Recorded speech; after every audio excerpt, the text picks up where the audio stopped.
Welcome दोस्तों, ये सायंकालीन बाल्यकाल लाइव का आप लोगों के बीच में मैं प्रारंभ करूंगा। सबसे पहले हम अपने परम पूज्य गुरुदेव को सूक्ष्म रूप से विद्यमान हैं, उनकी अनुकंपा के लिए हम उनका आह्वान करेंगे गायत्री मंत्र के माध्यम से।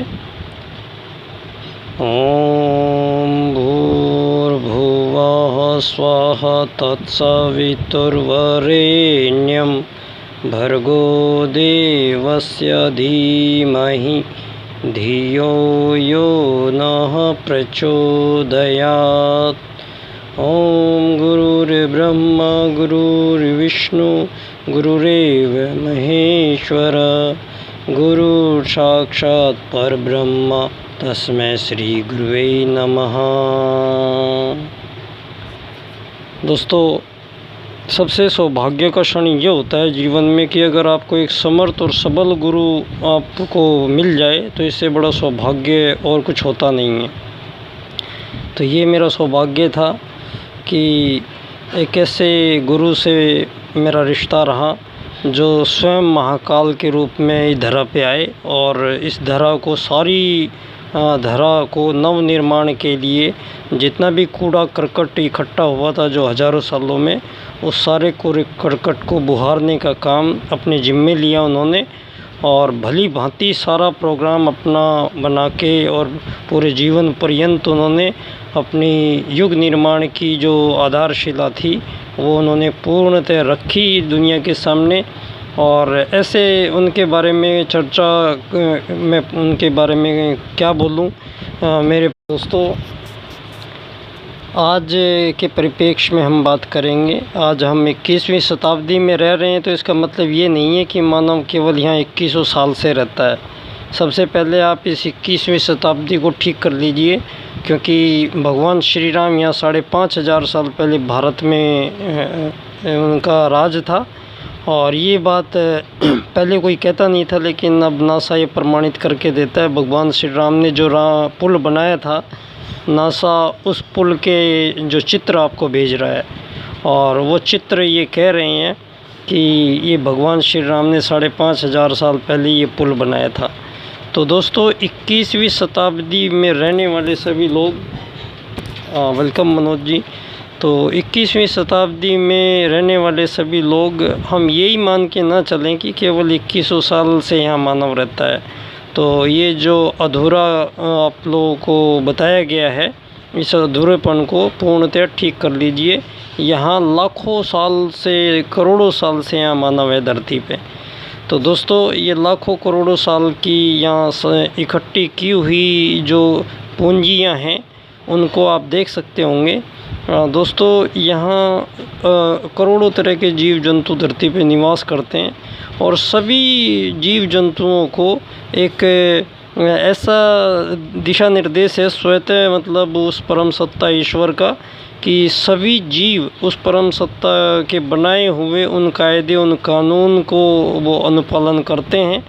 और आपने देखा होगा कि छोटे से छोटा जीव भी जब उनके संतानोत्पत्ति होती है, तो संतान होती है, तो वो छोटे से छोटे जीव भी अपने बच्चों को बड़े प्यार से उनको पालते हैं।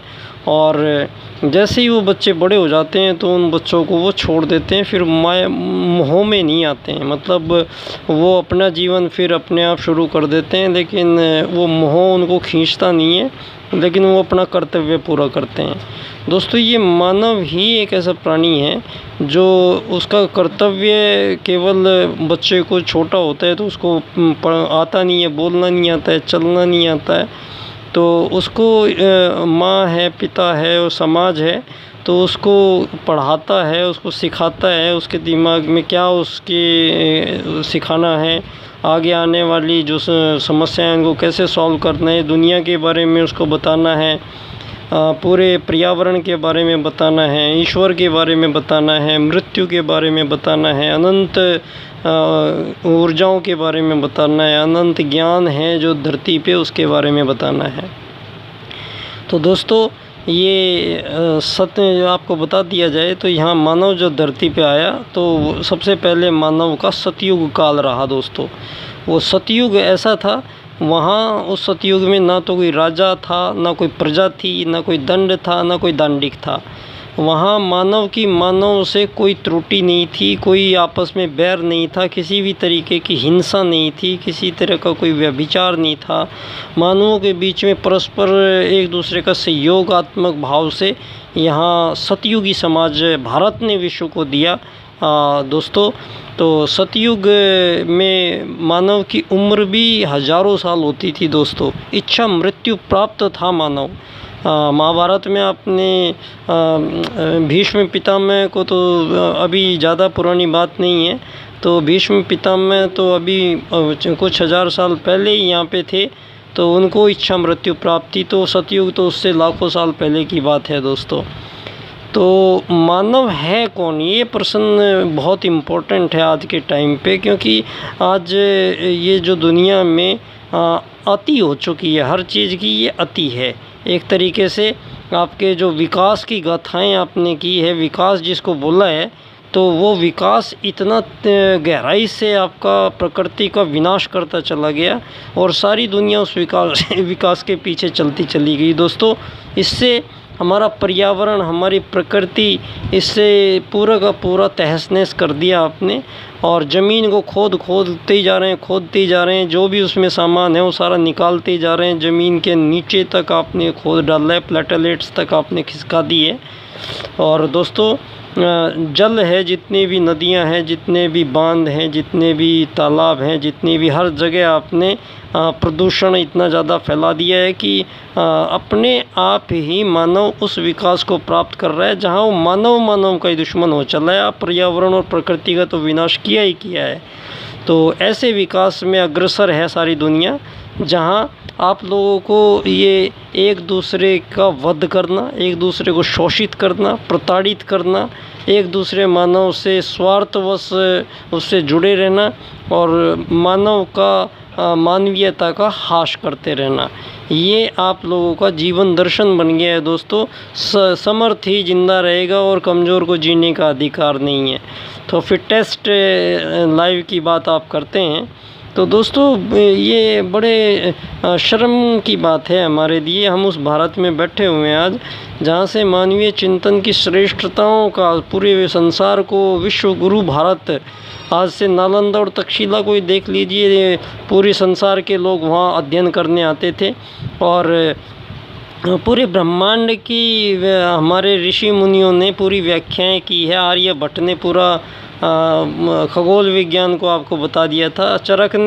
आचार्य चरक जी ने जितनी भी धरती पे ये पेड़ पौधे जड़ी बूटियां हैं दोस्तों, हर पेड़ पौधे में इनमें औषधीय गुण होते हैं और आयुर्वेद का उन्होंने निष्पादन किया। और दोस्तों हमारे इतने ऋषि मुनि हुए हैं जिन्होंने तप के बल पे, अध्यात्म के बल पे उन्होंने पूरे ब्रह्मांड की एक एक व्याख्या यहाँ पे पहले ही करके रख दी है दोस्तों। विश्व का सबसे प्राचीनतम ग्रंथ जो है वो वेद है। वेद से पहले यहाँ पे कुछ भी नहीं था दोस्तों। वेदों की जननी माँ गायत्री है और गायत्री हमने परम पूज्य गुरुदेव ने बोला है कि किसी देवी देवताओं का चित्र बना के या उसका पूजा पाठ करने से उसका मतलब नहीं है। परम पूज्य गुरुदेव ने इसको वैज्ञानिक ढंग से सबको समझाया है कि गायत्री अगर माता है तो वो गायत्री है क्या चीज़। तो गायत्री दोस्तों दो शब्दों से मिलके बनी है, गे प्लस त्री। गे बोलते हैं दोस्तों प्राण को, त्री बोलते हैं धारण करने को। तो जितने भी प्राणी धरती पे रहते हैं, जो भी प्राणों को धारण किए हुए हैं, वो ऑलरेडी गायत्री में है। कोई उसकी पूजा करे या नहीं करे उससे कोई फ़र्क नहीं पड़ता है। तो ये पूजा पाठ में आपने ज़्यादा उलझाए रखा है दुनिया को। ये हिंदू धर्म का त्रुटि रही दोस्तों हमारी कुछ। वेद ज्ञान यहाँ धरती पे पहले आया। वेद ज्ञान धर्म अर्थ काम मोक्ष, मोक्ष प्राप्ति, मतलब मानव सर्वश्रेष्ठ जीव है। और सर्वश्रेष्ठ क्यों है? क्योंकि उसका लक्ष्य सर्वश्रेष्ठ है। उसका लक्ष्य है मोक्ष प्राप्ति। दोस्तों मरने को मोक्ष नहीं कहते हैं। मोक्ष प्राप्त करने से पहले आपको एक सवाल का उत्तर देना बहुत ज़रूरी है कि मानव आखिर है कौन। इस बात को आपको समझना बहुत ज़रूरी है कि आखिर हम मानव जो हैं वो हैं कौन। आप लोगों ने मानव को केवल एक शरीर मान के और यहाँ पे जितने भी नियम बनाए हैं, कायदे कानून बनाए हैं, तो ये शरीर भाव में ज़िंदा रख के शरीरों को आपने भिन्न भिन्न एक श्रेणियों में बांट दिया है। और ये सारी दुनिया, कोई अमीर है, कोई गरीब है, कोई मालिक है, कोई नौकर है, तो आपने ये बिना मतलब को उसको इतनी तरीके से बांट दिया। दोस्तों, ये कभी ईश्वर ने नहीं बनाई है ये थ्योरी। ईश्वर ने, भगवान ने आपको ये नहीं बोला कि आप धरती पे जाके कुछ अमीर बनेंगे, कुछ गरीब बनेंगे, कुछ मालिक बनेंगे, कुछ नौकर बनेंगे। तो ये ईश्वर ने नहीं कहा है, ये वेद ने नहीं कहा है आपको। दोस्तों, वेद की सुनते ही आप लोग ये इतने धर्म बना के बैठे हुए आज, ख़ासकर हम मुस्लिम धर्म की मैं बात करूँगा, तो उनका ज़्यादा विरोध ईसाइयों से भी रहा है और हिंदुओं से भी रहा है, सभी से विरोध रहा है। तो वो सबसे अपोजिट चलते हैं और हर धर्म एक दूसरे के अपोजिट चल रहा है और एक दूसरे की गर्दन काटने पे लगा हुआ है और अपने धर्म के लोगों को सारी दुनिया को अपने धर्म में मिला लेना चाहता है। दोस्तों, यहाँ इतनी बड़ी त्रुटि हुई है ये इंसान से कि उसकी भरपाई आज तक नहीं हो पाई है। जबकि दोस्तों, वेद ज्ञान में ये कभी नहीं कहा था कि इतने सारे धर्म हैं। वेद ने कभी नहीं कहा था कि ये इतनी जातियां बनाई हैं आप लोग। जातियों के फेर में भारत में ही हमारे लोगों की ही त्रुटि रही और जातियां ऐसी बनाई आपने कि ब्राह्मण का लड़का ब्राह्मण बनते चले गए, ब्राह्मण बनते चले गए, क्षत्रिय का लड़का क्षत्रिय बनते चले गए, शूद्रों के बच्चे शूद्र बनते चले गए, वैश्यों के बच्चे वैश्य बनते चले गए। ये जो परिपाटी आपने डाली, ये वेद ज्ञान की त्रुटि नहीं है, ये हम मानवों की त्रुटि है दोस्तों। क्योंकि ब्राह्मण का मतलब है कि जो अब आगे बच्चे आएंगे, जो पीढ़ियाँ हैं आगामी, तो उनको यहाँ पर ज्ञान देना ज़रूरी है। बच्चा छोटा होता है तो उसको पता नहीं है, वो आग जल रही है तो वो जाके आग में हाथ डाल लेगा, उसको नहीं पता है कि आग में अग्नि होती है, जल जाएगा। तो आगे नदी बह रही है तो बच्चे को नहीं पता है कि इसमें जाऊँ या नहीं जाऊँ मैं, वो नदी में जाएगा तो डूब के मर जाएगा। तो ये जो मूलभूत जो ज्ञान है, ये ज्ञान देने का कार्य जिन लोगों को मिला धरती पे, वो ब्राह्मण कहलाए दोस्तों। अब ब्राह्मण का दिमाग से सरोकार था। अब एक बहुत तकड़ा आदमी कोई हुआ जो बलिष्ठ है, तो वो यहाँ पशु पक्षियों से, अन्य चीज़ों से रक्षा करे मानव की और सहयोग से करे और भौतिक कार्यों में संपादित हो, तो उसको क्षत्रिय बोला गया। अब क्षत्रिय के घर में जो बच्चा आया वो दिमाग से बहुत तेज़ था, लेकिन वो बाहुबली नहीं था, तो उसको तो ब्राह्मण बनना था, लेकिन आपने तो उसको भी क्षत्रिय बना दिया। तो दोस्तों, त्रुटि ये मानवीय त्रुटि है और मानवीय त्रुटि का दोष आप वेद को नहीं दे सकते हैं, आप मनु को नहीं दे सकते हैं। आज हमारे श्रम की बात है, मतलब उस भारत के लिए जिसको मनु को गालियाँ देते हैं आप लोग, तो आपको ज्ञान ही नहीं है तो मनु को गालियाँ देने का आपको अधिकार भी नहीं है कोई। दोस्तों, मनु हमारे पूर्वज हुए हैं धरती पे। सबसे पहले मानव जो आया धरती पे, उनका नाम मनु था। तो जहाँ से हमारा अस्तित्व है, जहाँ से हमारा ओरिजिन है, हम अपने ओरिजिन को ही गाली देने पे लगे हुए हैं। तो हम तो कालिदास हैं, हम तो कालिदास बन गया सारे के सारे, उसी डाल पे बैठे हैं और उसी डाल पे कुल्हाड़ी चलाए जा रहे हैं। तो आपको दोस्तों कुल्हाड़ी चलाने का कोई अधिकार नहीं है, आप लोगों को मनु के बारे में कोई बात करने का अधिकार नहीं है। क्योंकि अगर आप लोग मनु के बारे में जानना ही चाहते हैं, आप मनु के धर्म अर्थ काम मोक्ष को ही जानना चाहते हैं, तो मैं क्लियर करूंगा यहाँ पे आप सब लोगों के बीच में, जो ये हजारों सालों में नहीं हुआ, जो ये मानवीय त्रुटि के कारण जो मानव की स्थिति हुई दोस्तों, ये इसको अब निराकरण का टाइम आ गया है। परम पूज्य गुरुदेव ने बोला 21वीं सदी बड़ी विशेष ये सदी है और हजारों सालों का जो कूड़ा करकट यहाँ आपने मानवीय चिंतन में इकट्ठा किया है, तो परम पूज्य गुरुदेव की युग निर्माण योजना, विचार क्रांति अभियान, ये सारी दुनिया के विचारों को संशोधित करना है दोस्तों। अब किसी तरह की और क्रांति की यहाँ आवश्यकता नहीं है। यहाँ सिर्फ वैचारिक क्रांति की ज़रूरी है। जो आपके विचार हैं, जो कलुषित हो चुके हैं, जो अज्ञान से भरे हुए विचार हैं, उनको वेद ज्ञान के माध्यम से प्रकाशित करके पुनः इस धरती पे एक नई जो आपको ये दुनिया बसानी है, ये नई दुनिया बसेगी दोस्तों। अब परम पूज्य गुरुदेव ने बोला है कि ये बड़ा विशेष समय है। यहाँ महाकाल अवतरित हुए हैं दोस्तों इस बार, और महाकाल जब आते हैं तो पूरी धरती को बदलने का वो बीड़ा उठाया हुआ है। यदा यदा ही धर्मस्य, तो द्वापर में भगवान श्री राम आए, त्रेता में भगवान श्री कृष्ण आए, और कलयुग में परम पूज्य गुरुदेव पंडित श्री राम शर्मा आचार्य आए दोस्तों, जिन्होंने इस पूरे युग के नवनिर्माण की पूरी प्रक्रिया वो समझा के चले गए हैं। और ये युग निर्माण योजना एज इट इज़ अपने आगे की ओर, गंतव्य की ओर बढ़ रही है दोस्तों। यहाँ मानवीय जो जितनी भी त्रुटियाँ रही हैं, तो आप एक बार मैं आपको दोबारा से यहाँ पे क्लियर कर देता हूँ दोस्तों कि धर्म, अर्थ, काम और मोक्ष। मोक्ष से पहले मैंने कहा कि दीनदयाल जी ने सवाल उठाया कि भैया राजनीति बहुत कर ली आप लोगों ने, मनुवाद का तो तिरस्कार आपने किया था, धर्म, अर्थ, काम, मोक्ष का। बाद में मनुवाद के बाद में आप साम्राज्यवाद लेके आए, जिससे गाजर मूली की तरह गर्दन काटते रहे, यहाँ पे सब अपने झंडे गाड़ते रहे, साम्राज्य बनाते रहे। फिर आपका मार्क्सवाद आया, फिर लेनिनवाद आया, नाजीवाद आया, फांसीवाद आया, आर्थिक उदारीकरणवाद आया, वैश्वीकरणवाद आया, इस्लामवाद आया, ईसाईवाद आया, आतंकवाद आया, भोगवाद आया। इतने सारे वाद का मतलब ये है कि सारी दुनिया को संचालित करने की राजनीति की वो थ्योरी कौन सी है, क्योंकि सारी दुनिया जो प्रभावित हुई है दोस्तों, वो सारी की सारी राजनीति से प्रभावित हुई है। आप ये धार्मिक लोगों को दोष नहीं दे सकते हैं, क्योंकि धार्मिक लोगों को भी दोष देना ये पड़ेगा। हमारे जो धर्म का असली मंतव्य था वो तो आपने बताया नहीं।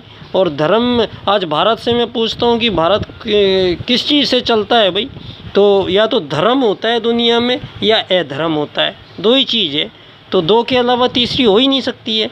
लेकिन यहाँ आप लोग कहते हो कि भारत तो धर्मनिरपेक्षता से चलता है। दोस्तों ये धर्मनिरपेक्षता शब्द इतना षड्यंत्रकारी शब्द ढूंढ के आप लोगों को दिया गया है कि जब तक ये शब्द को आप नहीं हटाओगे धरती से, कई शब्द ऐसे हैं आपको। एक तो धर्मनिरपेक्षता है, एक आप मानव की मानव से आज़ादी है, जो संभव ही नहीं हो सकती है। आप गले काटते रहो, मरते रहो, हज़ारों सालों से मर रहे हो, हज़ारों सालों तक और कोशिश करो, लेकिन मानव क्यों आज़ाद होगा किसी मानव से? उसको अधिकार ही नहीं है आज़ाद होने का। तो दोस्तों एक तो धर्मनिरपेक्षता, एक ये आज़ादी, एक ये कंपटीशन, एक ये धन, पैसा, रुपया, सोना, चांदी, ये ऐसी चीज़ें हैं जो आपने वेद ज्ञान में त्रुटि करके और हम लोगों को भ्रमित करके और हमें गलत रास्ते से लेके जा रहे हो दोस्तों। हमें जानना तो है दिल्ली की ओर, आप ले जा रहे हो हमें अजमेर की ओर। तो हम अजमेर की ओर जा रहे हैं, आप कहोगे दिल्ली आएगी, तो हम सारे दिल्ली का इंतज़ार कर रहे हैं हज़ारों सालों से, वो दिल्ली आज तक नहीं आई, तो वो दिल्ली आएगी कैसे? आप उल्टे रास्ते से हमें लेके जा रहे हो, अजमेर की तरफ जा रहे हो, और जाना था हमें दिल्ली की तरफ, तो आप हमें अजमेर की तरफ ले जाके बोल रहे हो दिल्ली आएगी।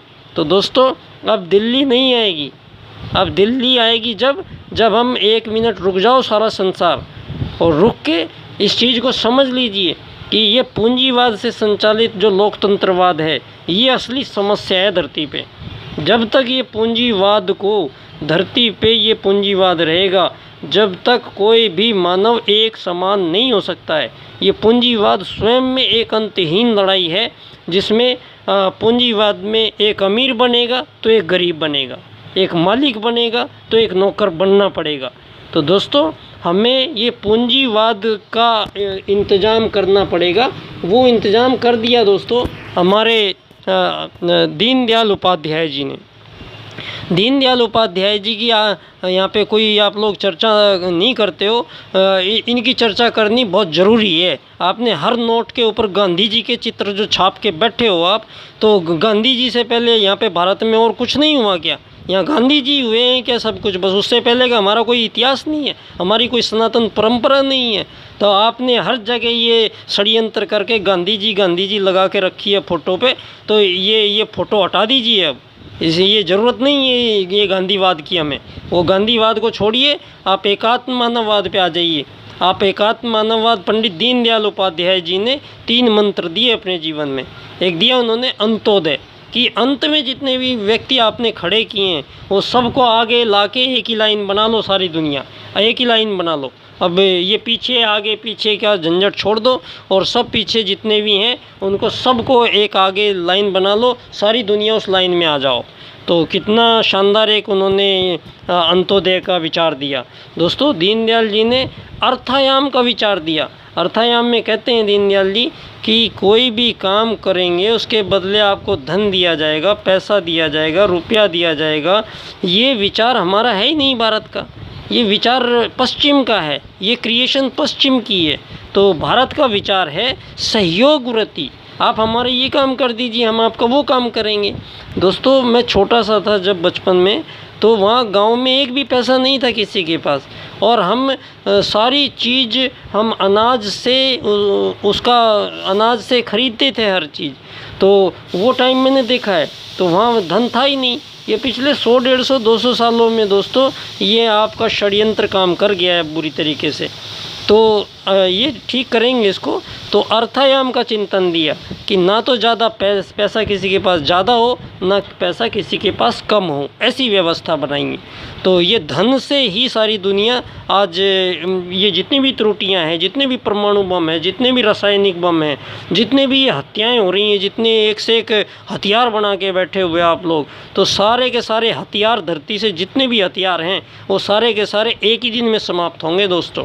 बस आपको करना क्या है, ये पूंजीवाद को हटाना है और ये अर्थायाम को लाना है। और आपका जो दर्शन है राजनीति का, दोस्तों इतने सारे वाद आए, अब एक पंडित दीनदयाल उपाध्याय जी ने एकात्म मानववाद का सिद्धांत दिया, जिसको आप लोगों को अब दुनिया में इसको लागू करना पड़ेगा। तो दोस्तों, दीनदयाल जी कहते हैं भैया राजनीति बहुत होगी, अब रुक जाइए, 1 सेकंड के लिए सारी दुनिया रुक जाओ और ये बता दो पहले मुझे कि मानव आखिर है कौन। ये मानव यहाँ धरती का प्राणी नहीं है, हम यहाँ के मूल निवासी नहीं हैं। तो मानव का अधिकार धरती पे कुछ भी नहीं है। वो धरती को अपने नाम लिखाने के बैठे हुए जितने भी पट्टे काट काट की दुनिया है।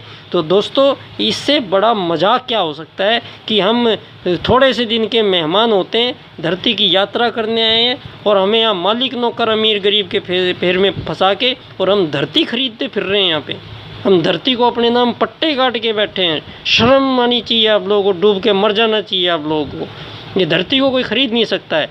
दीनदयाल जी कहते हैं मानव है कौन। आप यहाँ थे पहले धरती पे, यहाँ धरती पे नहीं थे आप। तो धरती पे कब आए आप? सबके जन्मदिन याद है ना आपके? तो जन्म तिथि से पहले आप कहाँ थे? अगर नहीं थे तो आपका अस्तित्व ही नहीं होता, तो आप यहाँ आते भी नहीं। कोई चीज़ का कोई अस्तित्व है तभी वो यहाँ आया है, अगर अस्तित्व नहीं है तो आप कहाँ से आ जाते?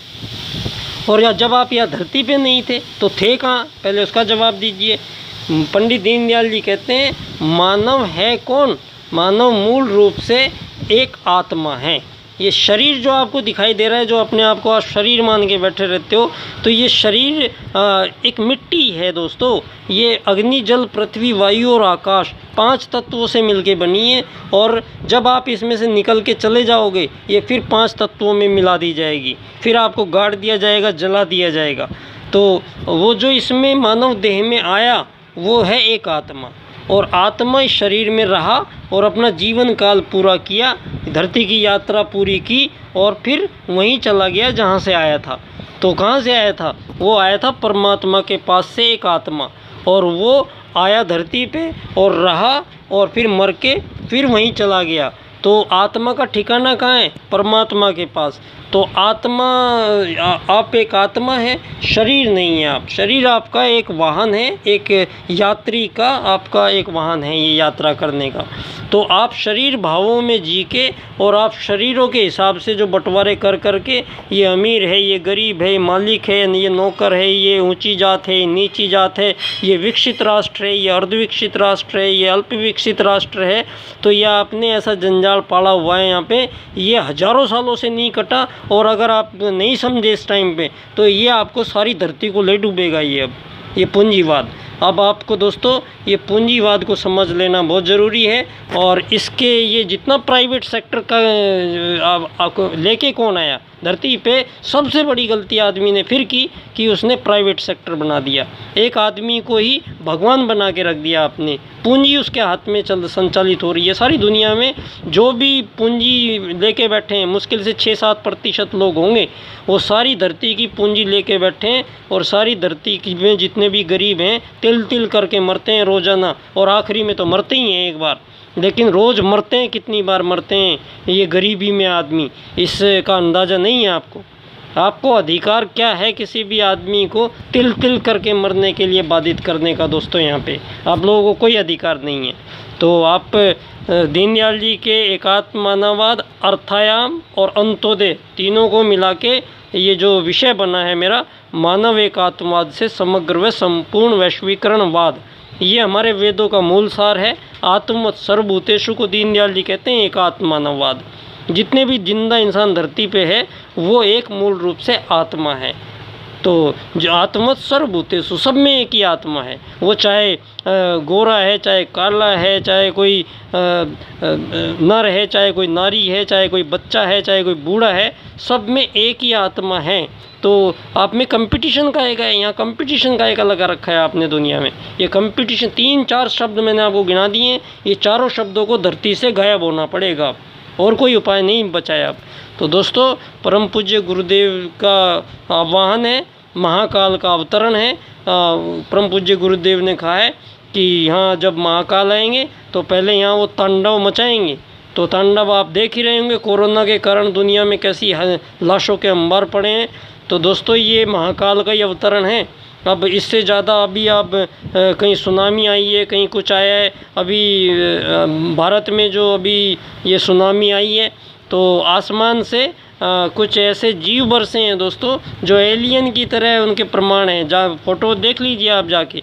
तो हम मानव सोचता है कि हम ही धरती पे हैं, ऐसा नहीं है दोस्तों। ये अनंत ब्रह्मांड में पता नहीं कितने लोग हैं, पता नहीं कितने तरह के अनंत जीव ईश्वर के बनाए हुए हर जगह निवास करते हैं। तो आप अकेले नहीं हैं कि सारी धरती को ले डूबेंगे, आप खोद खोद के खा जाएंगे। आपके ही बनाए हुए परमाणु बम से निकले हुए विकिरण, ये मोबाइल से निकले हुए विकिरण और अन्य चीज़ों से निकले हुए विकिरण, आपने 10,000 से भी ज़्यादा प्रजातियां जीवों की नष्ट कर दी है दोस्तों। और यहाँ खुद भी नष्ट हो रहे हो आप लोग। क्यों? ये रसायन, सबसे बड़ी रसायन की आपने ये गुलामी बनाई है। रसायन से आपने षड्यंत्र करके ऐसे ऐसे रसायन मानवीय शरीर में पहुंचाए हैं जिससे आज तक धरती पे किसी भी मानव की बुद्धि 6 से 7% नहीं चली यहाँ पे आज तक। तो मेरा यही सवाल है कि मेरी बुद्धि हर जन्म लेके आता हूँ, फिर मर जाता हूँ, लेकिन मेरी बुद्धि 7% से ज़्यादा आपने यहाँ क्यों नहीं चलने दी? इसका दंड किसको दिया जाएगा? इसका जिम्मेदार कौन है? इसके जिम्मेदार आप लोग हैं जो जिन्होंने ये राजनीतिवाद से संचालित दुनिया की हुई है, ये पूंजीवाद से संचालित। और दोस्तों इसका अब आपको दंड सबको झेलना पड़ेगा। गुरुजी ने कहा है गेहूँ के साथ गुण भी पिसेगा। तो आप में से जो भी बचेगा वो 5 साल में देख लीजिएगा अब ये सारी धरती कैसे परिवर्तित होगी और मानव के बीच में यहाँ कितने विराट परिवर्तन होने वाले हैं। तो परम पूज्य गुरुदेव का आह्वान है दोस्तों, और पंडित दीनदयाल उपाध्याय जी का राजनीतिक चिंतन मंत्र है। इसको मैं विश्व न्यायालय में इस मुद्दे को लेके जाना चाहता हूँ। ये विषय है मानव एकात्मवाद से समग्र व संपूर्ण वैश्वीकरणवाद। आत्मवत् सर्वभूतेषु वासुदेव कुटुम्बकम का मिलान है दोस्तों। एक बार मैं आपको फिर क्लियर कर देता हूँ दोस्तों। वेद में धर्म का मतलब क्या है? वेद में धर्म का मतलब है मानव का मानवीयता धारण करना धर्म है, और अमानवीयता अधर्म है। बस 2 ही चीज़ें थी। तो जितने भी धरती पे ये या तो मानवीय बन जाओ तो धर्म अपना लो, या अमानवीय बन जाओ अधर्म अपना लो। तो 2 में से एक ही रहेगा, धर्मनिरपेक्षता कुछ नहीं चलेगी। अब दोस्तों वेदों में अर्थ का अनर्थ आप लोगों ने किया है। वेद में अर्थ का मतलब है कि मानव धरती पे आएगा तो उसको कुछ समस्याएं आएंगी, तो उन समस्याओं का निराकरण कीजिए। तो आपको समस्या को निराकरण करना था केवल, आपको ये रुपया सोना चांदी बनाना नहीं था। आपने जो ये रुपया बनाया, आज मानव की तो कोई कीमत है ही नहीं दुनिया में, और ये सारी कीमत इस पैसे की है। तो मानव को ही ले डूबाइए तो आपका बनाया औजार। तो दोस्तों ये धन, ये अर्थ इसको सही कर लीजिए आप। ये वेदों के अनुसार अर्थ का मतलब है समस्याओं का निराकरण करना। दोस्तों काम ये भोग नहीं है, ये वासनाओं का भोग या अभिचारी समाज जो दुनिया में बना दिया है। यहाँ पे राम है, एक सीता है, एक शिव है, एक पार्वती है, एक नर है, एक नारी है। तो यहाँ सबसे स्ट्रिक्टली दुनिया में अगर कुछ होगा तो वो इस चीज़ पे बंधन होगा, बैन होगा पूरी तरीके से। ये व्यभिचार नहीं चलने दिया जाएगा यहाँ। ये जर जोरू और ज़मीन, इन 3 चीज़ों में हमें लिपटा के हज़ारों साल से बर्बाद करने की ज़रूरत नहीं है यहाँ। ये माया, ममता और मोह, ये 3 जो दुर्गुण हैं, ये सबको ठीक करना पड़ेगा दोस्तों, तब आपको मोक्ष प्राप्ति होगी दोस्तों। मरने को मोक्ष नहीं कहते हैं। तो वेद ज्ञान ही सारी धरती को दोबारा से रास्ता दे रहा है दोस्तों, और इसके रास्ते पे अब आपको आना पड़ेगा। परम पूज्य गुरुदेव का आह्वान है, दीनदयाल जी का एकात्म मानववाद है, अर्थायाम आधारित समाज है, और ये विश्व एक अद्भुत दुनिया में बदलने जा रहा है। परम पूज्य गुरुदेव ने कहा है सारे मनुष्यों को एक ही धुरी पे आना पड़ेगा, सारी धरती को एक ही धर्म अपनाना पड़ेगा, सारी धरती का एक ही पैसा होगा, सारी धरती का एक ही अध्ययन होगा, एक ही ज्ञान होगा। तो सारी दुनिया का एक इकाई मान के, मानव को एक आत्मा मान के ये राजनीति का वाद बदलना पड़ेगा, तब जाके यहाँ पे कुछ परिवर्तन ही आएंगे। तो आपका पूंजीवाद हटा के और दीनदयाल जी का एकात्म मानववाद अर्थायाम आधारित ये स्थापना करने का लक्ष्य है हमारा। और मैं पंडित दीनदयाल उपाध्याय जी की जन्मस्थली धानक्या, जयपुर, राजस्थान में 22 साल से उनकी जन्मस्थली पे हूँ। और दोस्तों उनका ये जो विषय बना है पूरा, ये विषय है मानव एकात्मवाद से समग्र व संपूर्ण वैश्वीकरणवाद। मैं इस विषय पे 10,000 से ज़्यादा निबंध ले चुका हूँ, 3 बार व्याख्यान हो चुके हैं मेरे इस पे। और 25 सितंबर को धानक्या स्टेशन पे हम दीनदयाल जी का जन्म दिवस है। इस 25 सितंबर को दोबारा मैं फिर पुनः आमंत्रित करता हूँ आप सारी दुनिया को। मैं इस विषय पे फिर व्याख्यान दूँगा, और मैं जब तक इस मुद्दे को छोड़ने वाला नहीं, जब तक मैं इस मुद्दे को विश्व न्यायालय में नहीं ले जाऊँगा दोस्तों। तो ये सारी दुनिया को दोबारा से नवनिर्माण, परम पूज्य गुरुदेव की ये युग निर्माण योजना का आगाज है, और आप लोगों को वहाँ आप लोगों को ये सारा कुछ ठीक करने को मौका मिलेगा। आप सब लोगों को ये सतयुगी समाज दोबारा धरती पे आता हुआ अब आप देखेंगे, 5 साल में देखेंगे दोस्तों आप सब चीज़। ये तो तैयार रहिए, एक तरफ तो विध्वंस के लिए तैयार रहिए और एक तरफ सृजन के लिए तैयार रहिए। तो सृजन का भी लगे रहें, और विध्वंस में आप दूसरों की सहायता करें। इसी के साथ मैं अपने शब्दों को विराम दूंगा दोस्तों। मैं बाल्यकाल सेवा संस्थान का अध्यक्ष बच्चा डॉक्टर धानक्या स्टेशन पे दीनदयाल जी की जन्मस्थली से बोलता हूं, और आप सब लोगों को बहुत बहुत धन्यवाद। सभी को प्रणाम। ओम शांति शांति शांति।